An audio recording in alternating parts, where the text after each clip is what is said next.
So anxiety itself, it's not actually very specific. He actually went white, even to a whiter shade of white. In that moment, that anxiety evaporated every bit of confidence you normally have in other areas of your life. That draining from his face and that clamminess is telling me he's not gone really into sympathetic, he's actually become parasympathetic dominant. He's gone into freeze.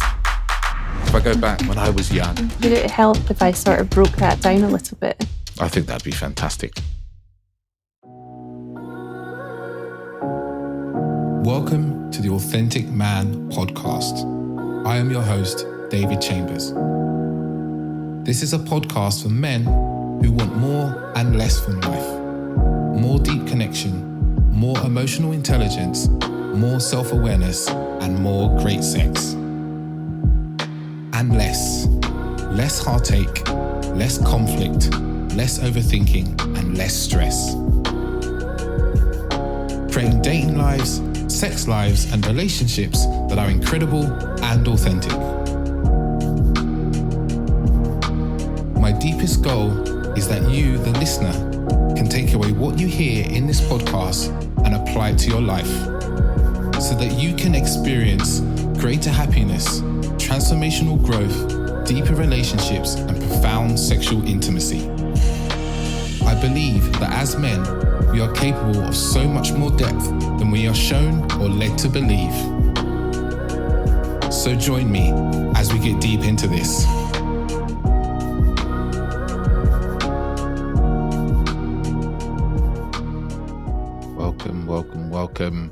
Welcome back to another episode of the Authentic Man podcast. I'm your host, David Chambers.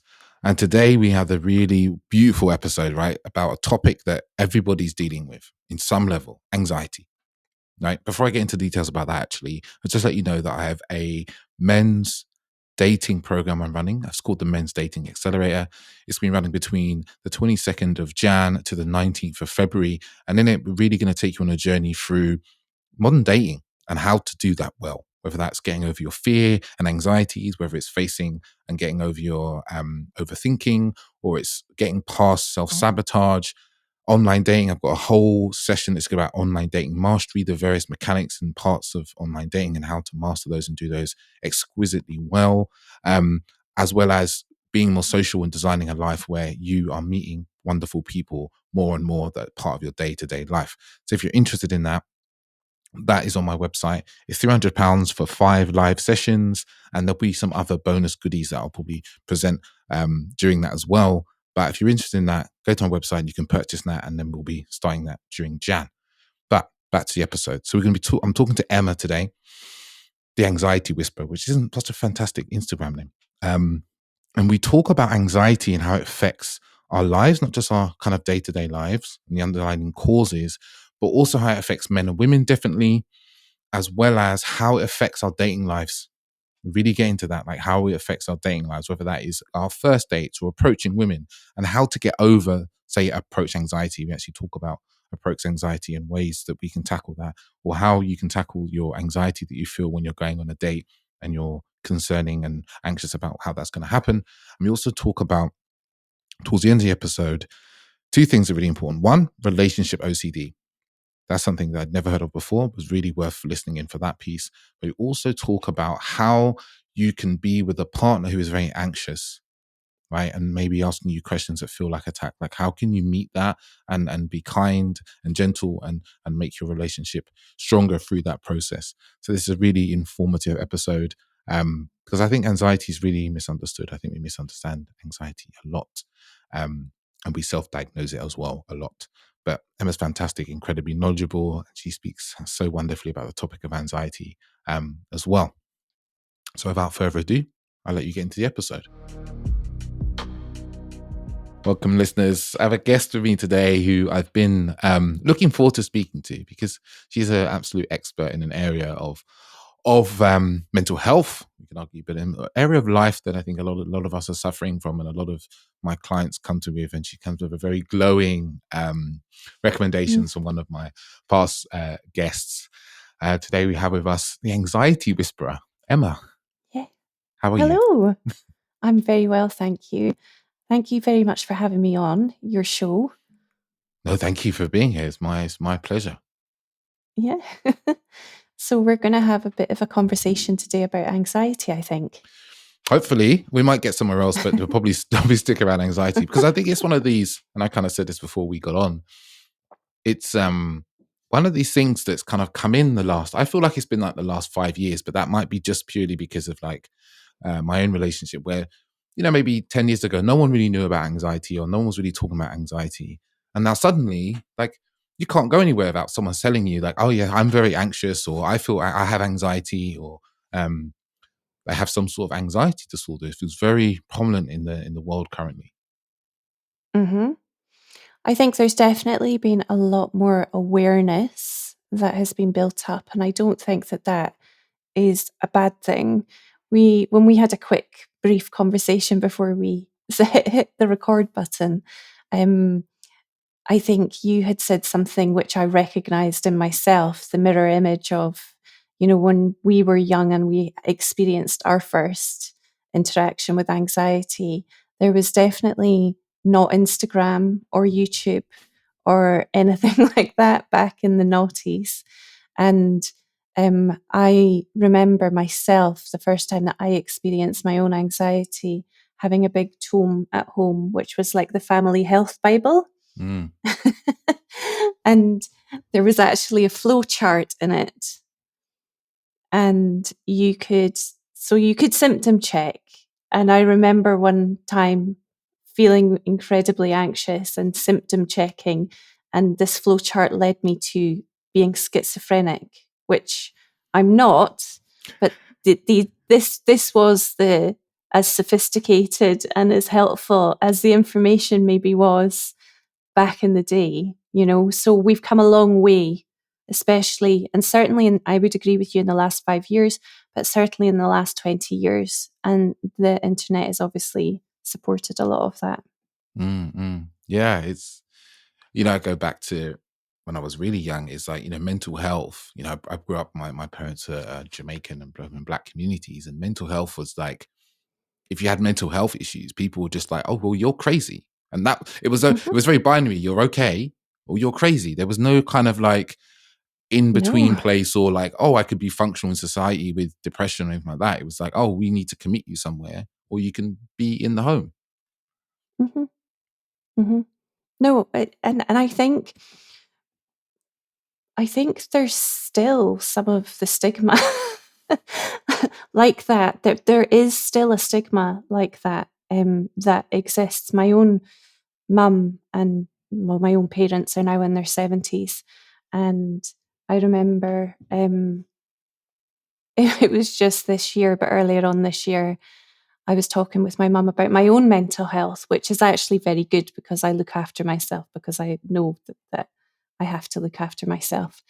And I was talking about OCD in particular. What are you talking about, Emma? You don't have OCD. I said, Mum, I do have OCD. Since when? And this is me on the internet, doing what I do, which is, I don't talk about, I talk about my own journey with anxiety and OCD. But when you're not in the thoroughfare of where this communication is taking place, it's very easy to sit in the other, less aware places in life. And there are still plenty of those pockets in our society and culturally as well. Yeah, yeah. It's so easy to forget. Like, we live in this bubble of like, people are aware about sex positivity and anxiety and depression and OCD and all these different strands of consciousness and self awareness and inner child work and shadow work, and then you can go and talk to your parents, and, and you're like, oh yeah, that isn't in that's not part of common vernacular yet. No, not at all. Um, and but when I look the other direction, so I'm a mum and I have my eldest daughter, Poppy, is 15. She, for her age and the amount of awareness that our younger generations have, it's really quite astounding, the difference. And in many ways, and this is a whole other topic, this could be a whole podcast of its own. In many ways, it's probably a good thing. But in many ways, I do feel personally that there is maybe a bit too much information out there sometimes, that people will become quite compulsive about thinking they need to know everything about their own anxiety. And I see that behaviour precipitating the problem rather than actually helping it. Because you can get information about anxiety, Mm. which fuels and it, because you have anxiety, it gives you more information, and you seek more information because you're really, some level of looking for some certainty and understanding about the symptoms you're experiencing, which create more gaps and holes in your knowledge. And we have the internet, and the internet can basically, as I say, the internet is basically the home to all information known to man. Mm-hmm. You just have to Mm-hmm. find the pockets of where the bits and pieces you want, and you'll find a lot of what you don't really want as well. Mm-hmm. Well, Dr. Google is one of the worst consultants when you have anxiety. I just have to think about some of my clients and the information that they have come across. And the internet can be a double-edged sword because, it can be an incredibly triggering place as well as an incredibly convenient way to get information. Definitely. Mm-hmm. And I thought I'd start with a simple question because, I think sometimes we think we know what something is. Mm-hmm. And it's the foundation of the conversation. But I thought I'd start with a very simple question of what is anxiety? Mm-hmm. I think it's a very good question to probably get an answer for as well. And anxiety is our natural inbuilt response to threat and danger. And we have a part of our brain called the amygdala, and it sits kind of right at the back here, and it's an almond-size shape part of our brain. And it's incredibly old, and it's incredibly sensitive. And originally, when we were not as modern as we are today, our anxious response was one that was going to help us and protect us. And we would utilize that. Well, it would be utilized for us because it would kick into action when we needed it the most. So when there was maybe something threatening about to attack us, or when there was a situation that we found ourselves in that we needed to run away from. And so that is what we call our fight or flight response. And that's an incredibly practical and really helpful thing to have. However, over the course of time, anxiety in that response has become disordered. So anxiety isn't what the problem would be. Disordered anxiety is what the problem becomes. And anxiety can be categorized by a lot of different symptoms. And essentially, our amygdala will sometimes detect threat from places like our own memories, our own thoughts, an association maybe with a place, or an association with a sensation that we've had in our body, or sometimes a person. It could create a hypersensitive response to just about anything. And when that kicks in, our anxiety, if it's been debilitating and distressing, we would kind of look at that as being disordered.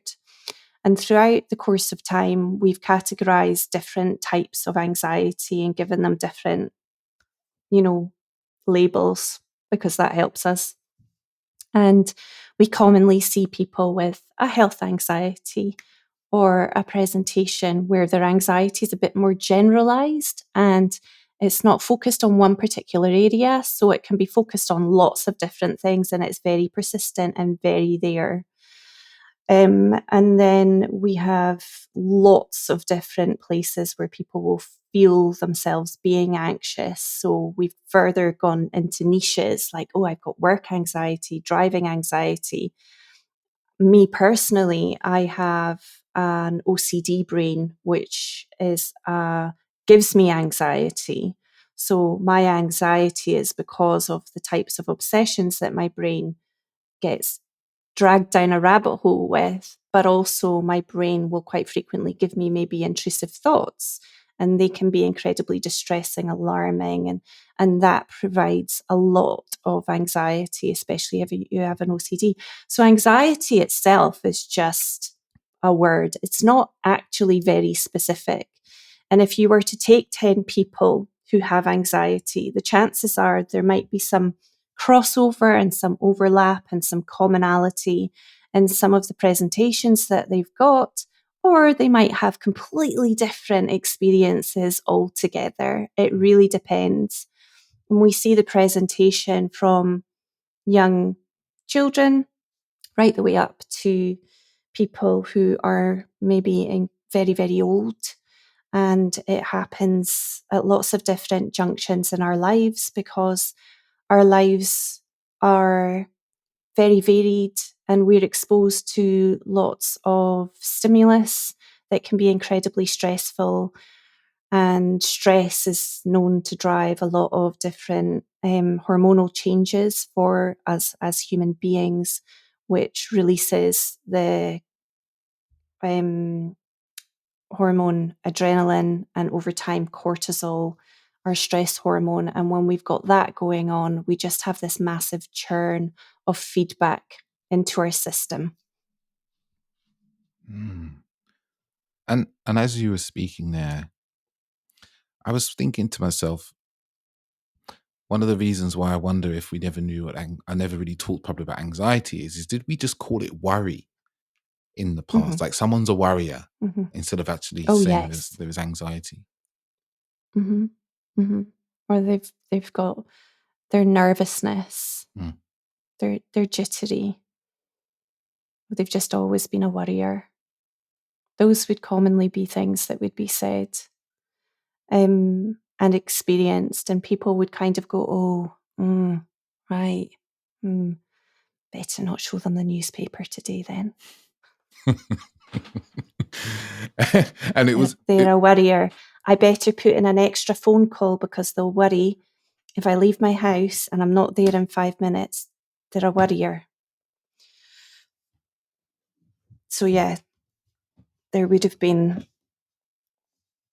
things like that were commonly said or used to explain things. Yeah. Okay. And now I'm kind of like piecing together like my whole past before, 5-10 years ago. It's like, oh yeah, everyone just said that person, they're a worrier. They worry about stuff all the time. Yeah. They worry about, the state of the world. They worry about whether people get home safely. They'll, the sort of person that's always checking that everyone arrived back, or, things keep them up at night. But in and of itself, that could be quite a manipulative thing because, I'm worried about you would become, you have to stop. You're responsible for my worry. So you have to do the thing that will make me worry less. And if you don't do that thing that makes me worry less, then that doesn't make me feel very good. And it could become quite a coercive way of controlling somebody. Just as an aside, park that for later. I think we'll park that one for later, but that's an interesting one when I think of, and I'm going to say this, I'm going to move to the next things, when I think of partners and parents, actually. Parents. Partners and parents. So what are some of the, and I guess you kind of answer this question, but like, what are the kind of underlying causes of anxiety? Is there something a bit deeper than just us not I almost heard the word worrying there, but actually the anxiety, is there something that like lives that's underneath that's causing maybe the epidemic of anxiety that we're seeing now? I would say stress. I would say, we've got to remember that anxiety is bidirectional. And what I mean by that is there's a circuitry with this. So we can have internal alarms ringing and internal, external alarms in life ringing as well. And we also we're not in control of our gene pool. So this thing can be, we can inherit some of these things. And, that's just the luck of the draw. We don't control which families or parents we get and what they have inherited. So some of this is some of it is situational, some of it can be inherited, some of it can be experience based. So trauma can bring on anxiety for some people. And sometimes it can completely blindside us, because one of the things that I've often seen is people come and they say, I've never been like this before. I don't recognize this person. And they've been really taken aback by this episode or flare of anxiety that they are now experiencing, and they don't recognize themselves. They never felt these sensations before. The physical nature of the symptoms is really debilitating. They have just had their life overthrown suddenly by this thing that has been diagnosed because they've had all the tests run by the GP and there's nothing physical wrong with them, but they can't switch their brains off at night. They can't focus on their jobs because the thoughts won't let them, or the brain fog is so severe, or they're not sleeping and they don't have the energy, and they begin to avoid things because they feel like they can't cope with stuff or they can't face things. And so it can go from 0 to 90 in actually what people think is a very quick space of time. But when you sit with somebody and you look back over a period of time, and I think this is wherein, the Brits are quite famous for this, keep calm and carry on. And it's not always a good thing, because actually, quite often what I will notice is when I am looking back over a history with somebody, the markers were there. They just missed all of the red flags because they just thought, I'll just get on with it. I'll just get on with that. But the stress was there, I'll take on more responsibility, or I'll keep saying yes to things. Those behaviors were there and they were ramping up. And we also say, if you want something done, ask a busy person. And there's a good reason for that, because a busy person is seeing that they're getting stuff done. And they often are more than likely to say, yes, I can, until they're at burnout. And they start to go, absolutely not, I can't do that. Or until they've reached the point where they've had some kind of life experience and they've said, actually, no, I need better boundaries. Mm. And again, this is what we will encounter in our relationships, are these grapples or these struggles with what even are boundaries and how do we put them down? Mm. Mm. And what are some of those red flags? What are some of the symptoms that we're on a path to, you said the kind of the unfortunate end place can lead to is burnout, but what are some of the red flags along the path there through anxiety into burnout? Well, you're typically looking for things like, how am I coping with life? And quite often in our modern day, we are using probably things to cope with our life that might not always be healthy options. So some of the markers can be, I'm opening a bottle of wine as soon as I get in the door at night. Or, some people are smoking joints. Some people are exercising more than they ever have done in their life. And if they miss that one exercise thing, everything starts to feel like the wheels are coming off the bus. And there are all these little red flags, such as, you look at life events around you, external things. What are other people's expectations of me? Am I being depended upon too heavily? Are the expectations that other people have of me too high? Am I persistently feeling like I'm letting people down? So there are lots of psychological markers. There are lots of everyday markers that we want to really switch ourselves onto being more aware of, in the pursuit of just going, I'm not going down this rabbit hole. I'm very quiet because I'm kind of like, as I'm listening to you, I'm analyzing my life. Or I'm Yeah. analyzing the last few years of my life, and particularly during The, the the COVID quality of the times. relationships. Yeah. The quality of the relationships that you're having. What is your internal dialogue? What have you been saying to yourself? You know, where are you with your goals in life? What actually even are life goals? And how do you set them? Yeah. There's a lot of stuff. And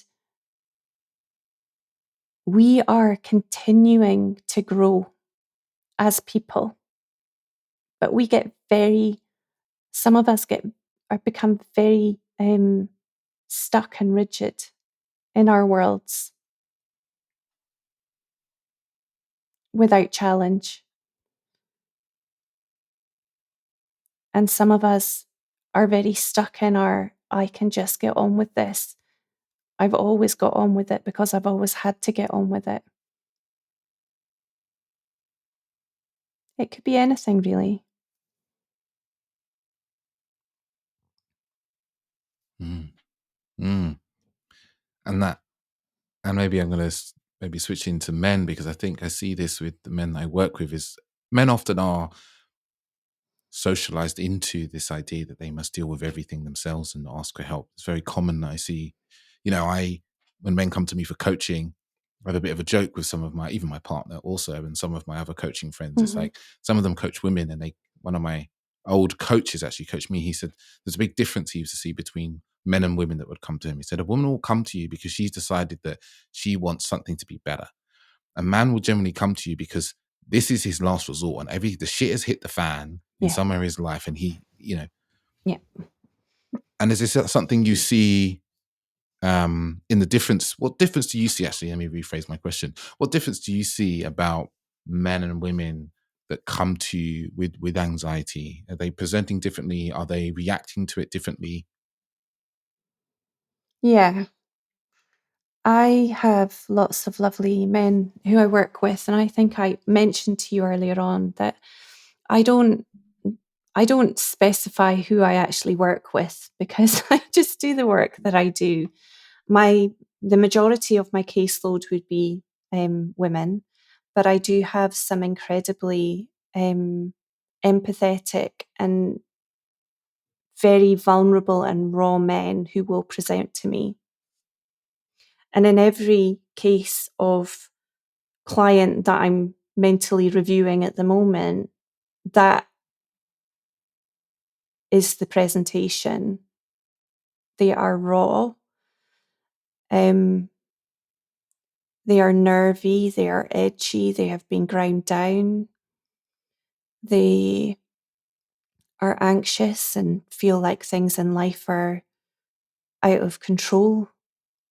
They've lost their way. They are actually in quite a desperate place. Yeah. And the background of that is not all the same. They're not all coming from the same, backstory. But generally by the time they are reaching out to me, and there could be something about me, I don't know. But generally by the time they're reaching out to me, these are people who have lost their way. These are men who have really lost their way. And I do a lot of work in building helping them to build their self-esteem and their confidence, and helping them to understand why they have become the way that they are and what it is that they need to do to get themselves to the place where they actually want to be. And that takes all sorts of different conversations, different approaches, but the good news is that they get there. The sad news is that they are in that place before they reach out for help. Or they've maybe tried a couple of people. Yeah. And you mentioned there self-esteem and confidence. Yeah. And I guess a question for you is like, how does anxiety affect, in particular, men's self-esteem and confidence? It's kind of like this tango, isn't it? Because they are bidirectional. So if you have somebody who is an incredibly shy, or, they're more socially comfortable in a setting with people who are familiar to them. And the idea of going out into a setting with people who are unfamiliar, or about meeting groups of people who they don't know, that would make somebody understandably quite anxious. Yes. And that would be kind of normal, apart from when the anxiety that it would be normal to feel anxious about meeting new people if that is the type of personality that you are. What wouldn't be normal is to sit and have loads of palpitations and racing minds and running to the toilet with an upset, dodgy stomach, or maybe being sick on the build up, or maybe getting to the point before you're going and completely just pulling out and saying, I can't do this. That would be disordered. Yes. So the confidence would be the piece that would help them to move into their fear. But the anxiety would hold them back from doing that piece of work. And so low confidence and self-esteem can come about. For some people, they're lacking confidence because, like I've just said, I once worked with a client who had a toileting case of anxiety, couldn't go anywhere without they had what sounded and presented like an IBS. But their fear then became, everywhere I go, I need to go to the toilet. And that became incredibly embarrassing, time-consuming, crippling, and therefore really socially awkward for them. And so their confidence as a result of that symptom, really took a nosedive. I've had other people who have come and their self-esteem is so low because actually maybe they have been doing okay, maybe they have been going out, but maybe, something has happened and they've discovered, I've had this with women, mums specifically, who are desperate to connect with people, but they're not getting invited along to the meetings. And that really affects somebody's self-esteem to feel like you're the othered one. So our lives are very different and dynamic and complex, but the interplay between anxiety and confidence and self-esteem is always and ever present. Whether it's like the chicken or egg. It's bidirectional. Yeah. As I'm processing it as you say it, because it's like, of course, because if you have, and I'm kind of thinking many moons ago, I was a dating coach that used to take men into bars and clubs and all that kind of jazz, going back like 15 years. And approach anxiety was a very serious thing at the time for a lot of men.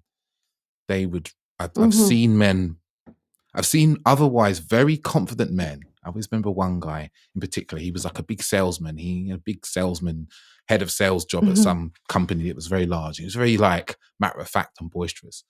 The moment I said to him, there's a girl standing over there, I want you to go ask her what the time is. And it was as if he actually went white. He went to a whiter shade of white in that moment. And I saw him and I was like, wow. Like in that moment, that anxiety evaporated every bit of confidence that you normally have in other areas of your life and just left you in an absolute standstill, unable to move, unable to take the action that he wanted to take. Yeah. So will we have a think about what actually happened to him at that point? Would it help if I sort of broke that down a little bit? I think that'd be fantastic. Yeah. So what you've got there is probably quite an A-type character who is very competent and confident in the work setting, because that's very familiar. And if he's in sales or something like that, he's probably smashing all of his goals. But the chances are this dude has not been smashing all of his women goals, right? Yeah. And what we've got is, in that setting, you've given him the trigger. So he's been triggered by the suggestion of this task. Go and speak to that woman. And his nervous system has bypassed fight or flight. So when we look at anxiety and how it presents, in your nervous system, you have a sympathetic activation and a parasympathetic, right? Now, fight or flight would mean that you were going to go sympathetic dominant. Yeah? And when we go sympathetic dominant, we are in fight or flight. That's when we have our racing heart. That's when we're like, get me the hell out of here. I don't want to be here. Or we are in fight and our muscles are getting pumped with all of the energy that they need so that we can really disarm this attacker, whatever it is that or we're going to get into this crazy argument with somebody and we're going to tell them exactly what we thought and give them it, you know? But what's happened with him is it's gone one step further, because that draining from his face and that clamminess is telling me he's not gone really into sympathetic. He's actually become parasympathetic dominant. He's gone into freeze. Mm. And that's still a presentation of anxiety, but he's actually gone into a bit of a shutdown mode. Where he's like, I just don't, and our brain freezes over and we can't actually engage. And we see that in some people's presentations with their anxiety as well. So people talk about anxiety as though it's only fight or flight, but actually we've got the other half of the picture, which can be freeze or fawn. And they're both doing slightly different things actually in your nervous system. And the techniques that you can use to get yourself and nudge yourself out of them, because you have to work with your nervous system regardless of what you're going to do, are quite different. So you either need to upregulate or downregulate depending on whether you're in fight or flight or you're in freeze or fawn. Okay. So for the man who slips into freeze, he would want to maybe engage in, and I'm going to talk about the breath because we all have breath, in maybe a breath that is long on the inhale, short on the exhale to upregulate him out of freeze. Yes, exactly. And that's the thing. And there are these nuances with anxiety that we're understanding more and more and more nowadays. So it's not a case of here's a way to manage your anxiety and that fits all of the picture, because it just won't. Yeah. Because as you're saying, that out breath, that longer out breath, puts you into parasympathetic, which would counter a sympathetic dominant state. Yeah. So you would use that longer exhale when you're in fight or flight, but a shorter one when you're in freeze. And I guess that takes us to, we need to, or someone with us would need to be able to observe. We'd be able to have to like tune into our own body and be like, I'm frozen here, so I'm in freeze or fawn, or I am ready to run, ready to fight, heart pumping really hard, and we need to bring ourselves down. We need to come back into our window of tolerance, for instance. Totally. Yeah. And that's what it is. And it's, when you can start to, anxiety isn't just this label of anxiety, but if it's disordered, we have to understand, well, it's not even about, is it health anxiety, generalized anxiety? Those things help in a clinical setting. But actually in a setting like an immediate setting, we need to be able to recognize the symptoms that we're experiencing. We actually need to have practical in the moment guidance to help us with what we have to do about our own particular symptoms and presentation. Because now my mind is whirling into the, a kind of dating scenario of, man, but he's anxious. He knows he can be quite anxious. He's going on a date. He's meeting a woman that he's been texting back and forth, maybe on the wonderful dating apps or not so wonderful dating apps. And he's starting to feel a bit anxious. He starts to feel a bit, you maybe find that his hands start to feel a bit clammy. His heart's beating quite hard. His mind is racing. His thoughts are racing about how the date's going to go, whether they're going to like him, whether, the woman he's meeting is going to like what he looks like based on the photos. Did his photos actually represent what he's looked like? Has he tried to lie accidentally? All these things start to race through his mind. You can tell I've had lots of conversations about these things. Does my breath smell? Do I look okay? Am I going to need the loo when I get there? Will I stutter? Will I be able to say anything? What if I say the wrong thing? Blah, blah, blah, blah, blah. But it's not blah, blah, blah. These are massive things. Yeah. So what can he do in that moment with himself to bring himself into a more social engagement mode?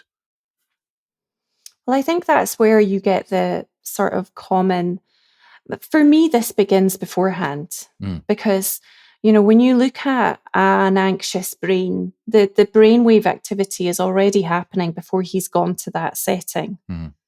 So he doesn't need to wait until he's in the setting before he does that. He could be mentally rehearsing, but not what his brain wants him to mentally rehearse, actually visualizing what it is that he wants. Yes. So when you've got somebody like take for instance, if there was somebody who was terrified of airports because they don't like flying, or that was when their anxiety would kick off, one of the little exposures that I would usually do with somebody is actually get them to watch YouTube videos of an airport and mentally rehearse what was actually, listen to the sounds and get their brain used to that type of environment. Because our brains, like, subconsciously can't tell the difference between what's real and what's not so real. Okay? Yeah. And we, therefore, instead of being a victim of that, which a lot of us can be until we learn how to harness that side of us and work with it, we can actually begin to work with that side of our minds ahead of the game and put ourselves ahead of the curve. So a lot of this is, what can I do before I even get into that situation that will help me deal with the anxiety when it comes up? How much of this anxiety am I prepared to experience ahead of this? How many of these experiences will I actually put myself through so that my brain learns that these women aren't in fact a threat? Because at the moment, that guy is like the one house on the street that has all of the alarm systems, right? And every other guy is like that cool, calm house next door, but he's just like flashing off, a bee could fart as it goes across and all of his light sensors are flashing off. And, but that's how sensitized he is to this setting. That's how terrifying this is. So one of my biggest top tips would be rehearse it. Rehearse what you're going to do when your anxiety comes up. Create as much of that as you can. Get used to, and help your brain. Yeah, like get used to acclimatize yourself to the environment as much as you can without being in the environment or in the situation, and kind of be something that I've done with clients is like, okay, if I want you to go to a coffee shop. This is something I regularly do. So if you're listening to this and you're a man, you're dating, this is a wonderful exercise. I want you to go to a coffee shop and sit in the coffee shop. And I want to sit there in a coffee shop. And I want you to think about if you were to go and talk to some of the women that you see in the coffee shop, but don't do anything. Just sit there and imagine, like, how would you go and speak to this person? And just observe how that makes you feel. Just observe it, and bring yourself and just observe your body, the sensations you're feeling, your any kind of urges to like run away and leave or hide or anything like that. Yeah. Just be there with what's occurring, because don't have to do anything. You just have to sit there with it. And it sounds really, sometimes I suggest it and I'm like, oh, this is way too simple for people. And they come back with these really profound experiences of like, oh, wow, I noticed I was feeling this and I was telling myself this story. And then it gives us plenty to talk about afterwards. It's really not. It's part of exposure therapy. So it might sound over the top, or how is that going to help me? A lot of people might brush that off, but actually it's part of the pathway that our brains have to go through. So they have to actually do that experience at some point, obviously, when we're going to meet somebody. So you either let everything be this big first and you build it up, or you break it down into smaller bite-sized chunks and you do what I would call a gradual exposure. Yeah. So if you know that on Friday you're meeting a woman and you're going to go to this restaurant or you're going to drinks in this pub, but you've never been there, you've not parked your car there, you've never been in that particular pub, you don't know anything about that environment, don't leave your brain to have that added stress. Like, tick off all of those firsts for your brain ahead of the actual date so that you can focus on your date, not focus on the anxiety of, God, is my car going to be okay? Am I sitting in the best light here? Just do a trial run.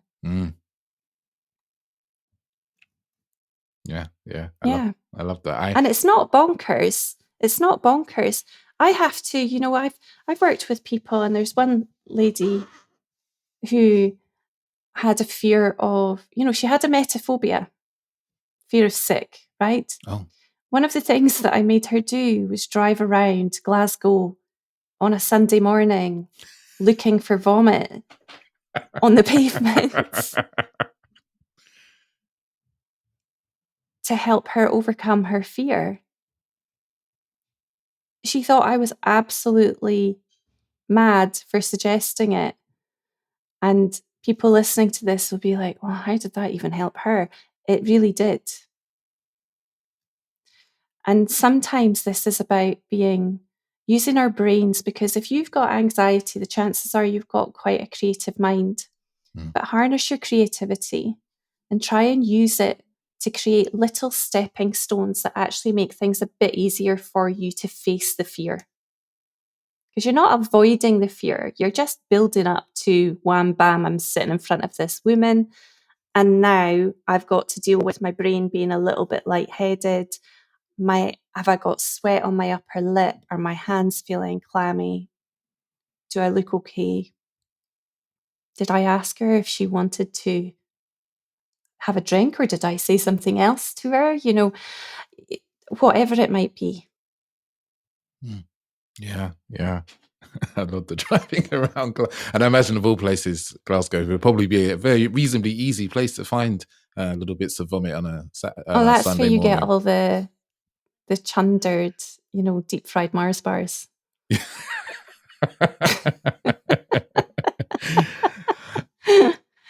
One of the other things that comes up a lot with men and dating is rejection.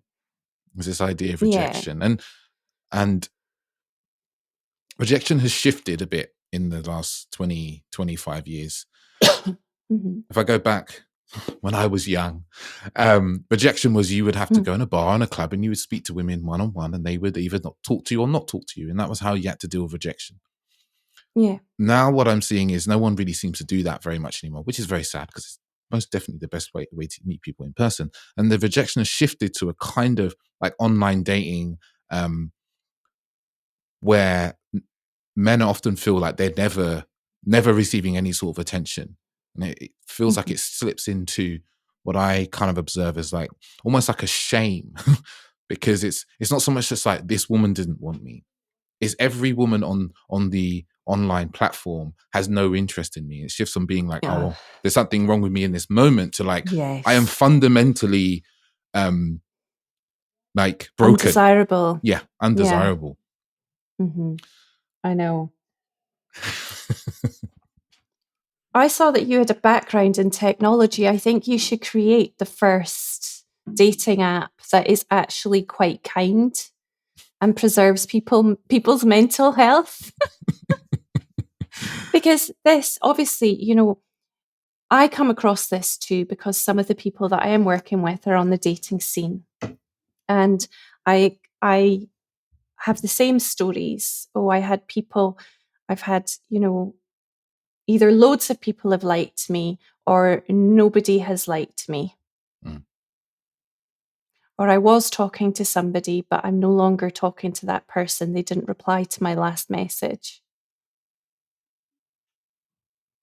And it's horrible. It's horrible.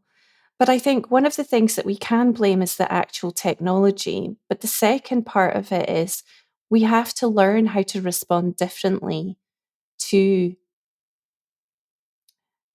behaviors that are not normal occurring to us. Because somebody in person is not going to behave in such a dismissive manner as people do on these apps. Mm. And we are a number, and we are being aggregated by an algorithm that doesn't know us personally. And I always try and take people back to that point to just remind them, look, your life is currently being aggregated by an algorithm that doesn't see beyond your picture into your heart and into your mind. It's not going to show you in the best light. It can't possibly. You're dynamic. They don't know the things about you that I hear or I see. Nobody sees or hears the uniqueness of an individual from an app. It's so superficial. It's so damaging. But it's also what we've got to work with. And so we have to find ways of navigating the rejection and some of the things that arise because of the rejection. But instead of seeing the rejection as a terrible thing, I would suggest, see it as an opportunity for your own growth. Because by the time that you finish dating on apps, you will have grown massively, hopefully. Because having to deal with that will help with that. If you've got the right support in place, I would say, and the right mechanisms for how to deal with it.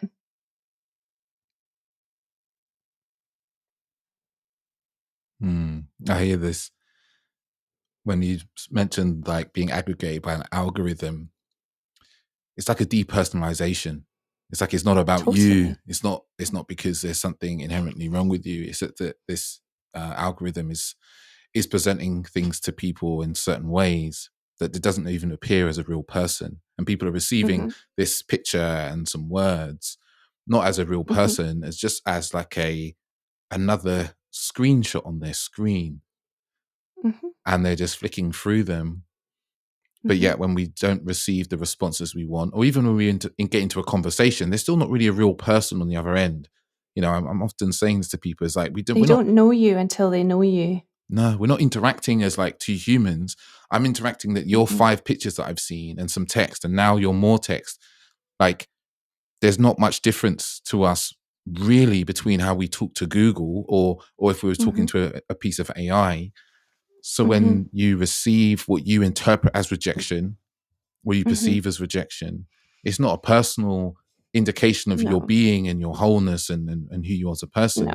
It's just simply what you have shown this person so far of who you are. For whatever reason, they're no longer interested anymore in knowing more. Yeah, exactly.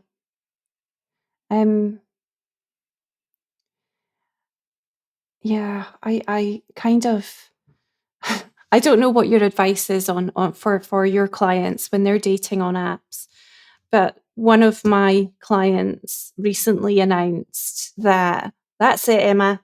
I am not spending weeks buttering up somebody to then meet them to discover what I needed to know about them at the beginning. And said, I am going straight to dating because I am not wasting that energy or input into that build up, that preamble. And I see sense in that, actually. I see sense in trying to get beyond the screen into the physical presence of somebody, because you and I both know that there is nothing quite like properly connecting with somebody, and you will instantly probably know whether this is somebody who you can have a decent conversation with, you feel a level of attraction towards, or yeah, they look all right, but you absolutely do not like their energy and you don't want to be around that person. So I'm kind of in camp, get in front of them quickly, just at the moment. That might change in the future. But I did think it was quite a good idea. Yeah, my advice is it's kind of twofold. It's like, it really depends on the person, because some people really struggle with like sending messages and back and forth and getting to know each other, and then per someone dropping off. Some people that really hits them really hard. And for those people, my advice to them is exactly what you're saying. It's like, make this happen quickly. Like, get into it. Like, get into, at very minimum, like, get a phone call, get some voice messages going back and forth, a video back and forth, because you can tell a lot more about, people become more invested when they hear your voice, when they see your moving picture. And then go on a date, even if it's half an hour in a coffee shop, or a walk around the park, or a quick meet up after work.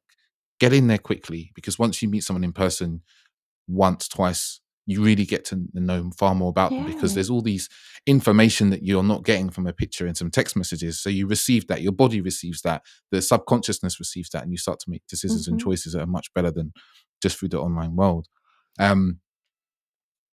There's nothing quite like, and I know this sounds ridiculous, but there's nothing quite like seeing somebody and looking them in the eye. Yes.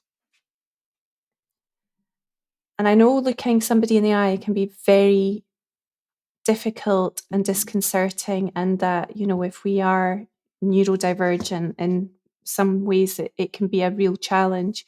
But there is nothing like sitting with somebody and just breathing with that person for a moment, seeing how comfortable you feel with them. Yeah. So there's a lot of communication that goes on outside of verbal communication.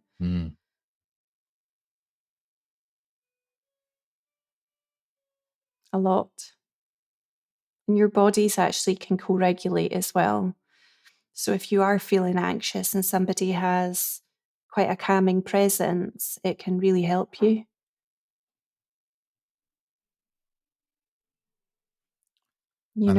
That's a really important dating piece there as well. It was something that I was talking to a friend of mine actually recently, one of my clients actually, about dating.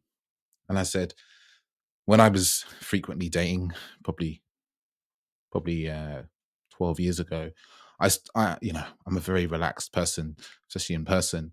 And I started to be able to pick up if someone I was with was feeling, I would have said the term worrying back then, or they were feeling nervous. And I knew exactly what they needed, not exactly I thought I knew what they needed in that moment to help them. And it was usually, my usual experience was that they come, they're nervous, they may be shy, they don't speak very much. And what they need to feel is that I'm just going to be really accepting of who they are. And you can do that by talking about yourself in a very lighthearted way. I will happily tell stories of my own terribleness and demise, and when I do stupid things, and laugh at myself. And this, I found, is a very disarming way of being for people who are prone to being nervous, because they suddenly, all the worries and concerns they have, anxieties they have about being judged. Too. Yeah, you're not going to judge me. Great. Yeah, you're not going to judge me. You're not judging me because you don't judge yourself. And then and that's the kind of almost co-regulation that you can bring in that moment. Unless you're going to bring in some sort of co-regulated breathing exercises, which are wonderful if you're in a relationship, but maybe that first date might just be a little bit too early for that. Yeah. Yeah, it would be a bit strange to say, just breathe with me just for a minute. Right? I'm feeling a bit freeze. Where are you? Right, you go longer on the exhale, I'll go shorter. Oh. Maybe maybe the thing to do is a guide of what not to do,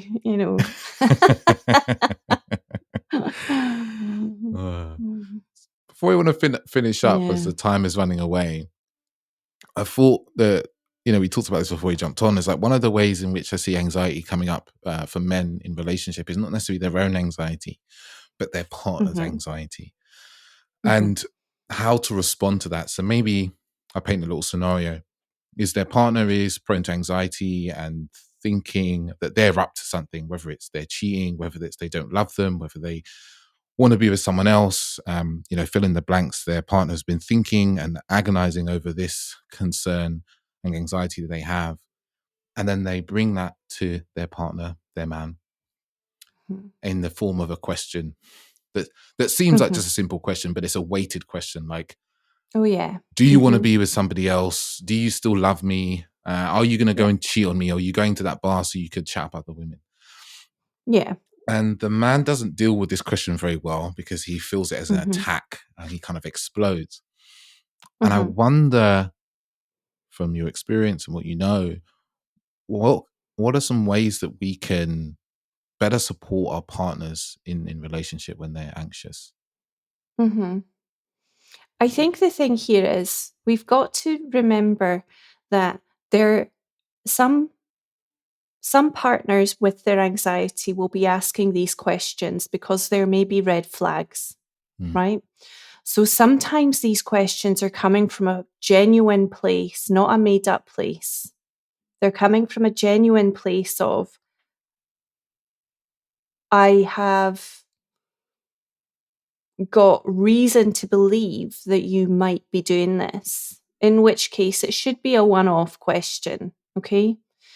If this question is a repeated thing that comes up every time, then that is going to make the male in this situation, and it can be female because this can work both ways. I see this in relationships, and it's quite a sort of corrosive setting sometimes for relationships because, it can actually be a form of a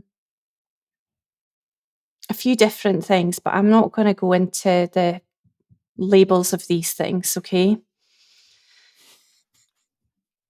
But what I would be doing is if I was the man in a setting with a lady who is particularly needy, and your lady or your friend, like your wife or whoever this person, your girlfriend might be, or the person you're dating might be, I would try to understand where the anxiety is actually coming from. Because if it's rooted in a trauma or a past experience, or there's been some situation that's given rise to this question, I'd be having a difficult conversation with her about, listen, I want to give you the reassurance. I understand where you're coming from, and I'd be very validating about whatever the situation is. If something has indeed happened that gives rise to these feelings or these doubts, coming from somewhere.